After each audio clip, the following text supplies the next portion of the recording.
His dressing room was always packed. Possible that there isn't anything funnier than a guy in a dress.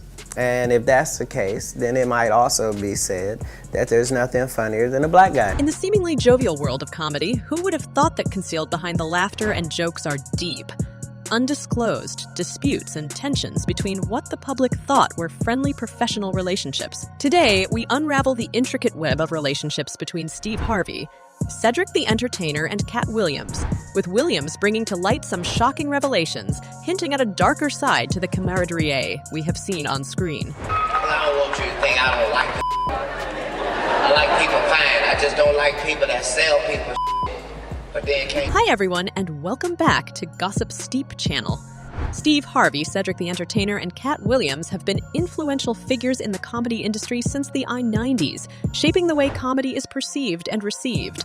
These veterans are seen as harbinger of revolutionary comedy, their impact resonating through the industry even today. However, their relations are not as harmonious as it appears, with their initial bonds and collaborations seemingly masking deeper underlying conflicts.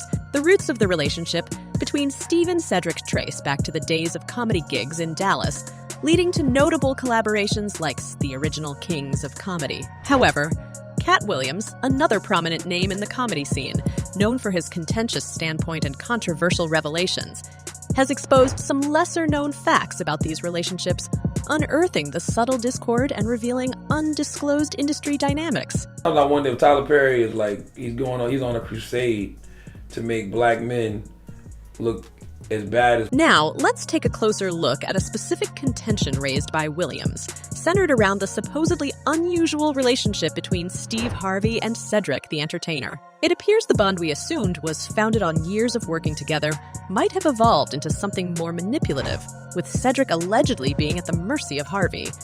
Williams pulls the curtain on this aspect, insinuating a dark turn in their friendship, where Cedric seems to be just a shadow of the man he once was, bound to the whims of Harvey. Tyler's very smart, but at the same time, for me, just imagery is troubling. Adding to the controversy, Williams refers to the instance where Cedric was made to wear a dress on Steve Harvey's show. This act is layered with implications.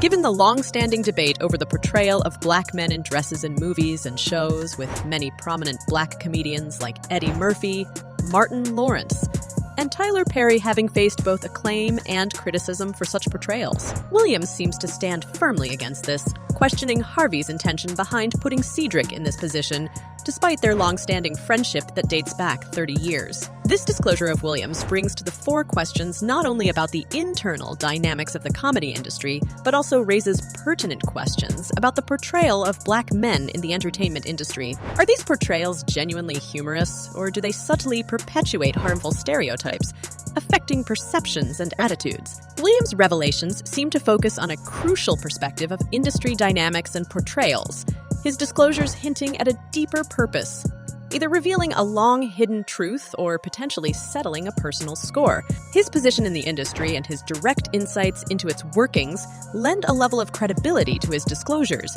leaving audiences to wonder about the veracity and motivations behind his allegations. Williams' insights seem to extend to revelations from other anonymous industry insiders and celebrities, offering opinions and insights into the relationships and disputes between these comedians, adding more layers to the already complex narratives of camaraderie and contention. The relationships in question are interestingly compared to other well-known professional relationships in the comedy industry, with the exploration shedding light on whether such friendships, or the disputes arising from them, are a common phenomenon in the entertainment realm.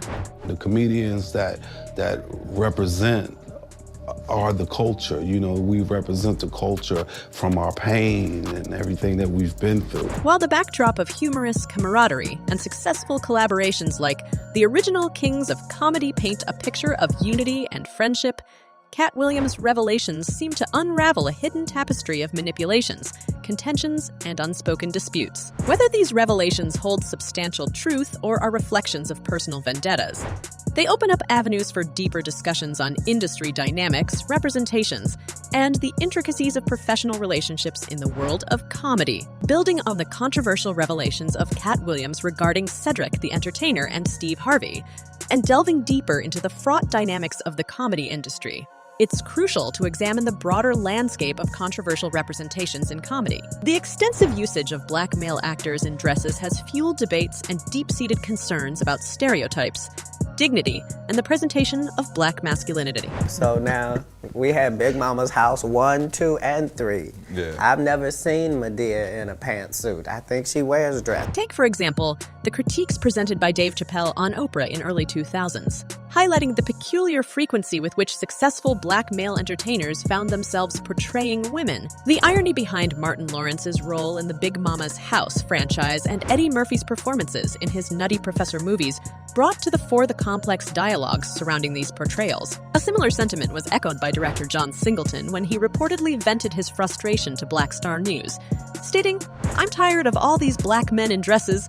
How come nobody's protesting that?" Tyler Perry, the creative force behind the wildly successful Medea franchise, has also been a prominent figure in these discussions. Although his portrayals reached widespread acclaim, drawing particularly large audiences of middle-aged black women, they've also elicited stern critiques. The discomfort stemming from a man depicting a manly grandma led to concerns over the underlying mockery of black femininity, inducing discussions about racial stereotypes and its implications on societal perceptions of the black community. As Perry's characters continued to grab the spotlight, some critics and entertainers perceived them as an effeminizing, racist spectacle. Professor Todd Boyd of the University of California's School of Cinema Television expanded on these ideas, raising poignant questions about the cost of this type of cross-dressing comedy. He highlighted the underlying issue of the emasculation of black men, which, in his view, serves to mollify audiences by portraying a feminized image of black masculinity. While Martin Lawrence punches through and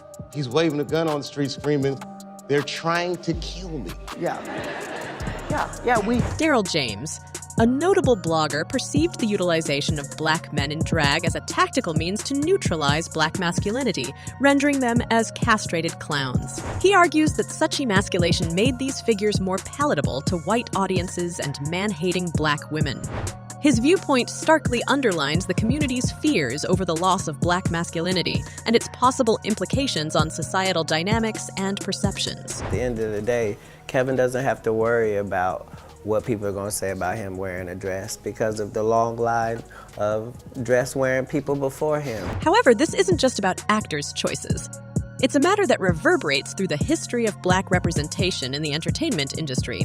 The minstrel shows of the past, a painful reminder of dehumanization and ridicule, have seemingly found modern parallels, causing disquiet in the community. These shows have symbolized the oppression and racial insult deeply rooted in American history, demonstrating how racial pain can be transformed into commercial and entertaining forms, hence making minstrelsy a consistent yet appalling part of American entertainment. This issue extends beyond the comedy industry, reflecting broader societal structures and media portrayals of black people.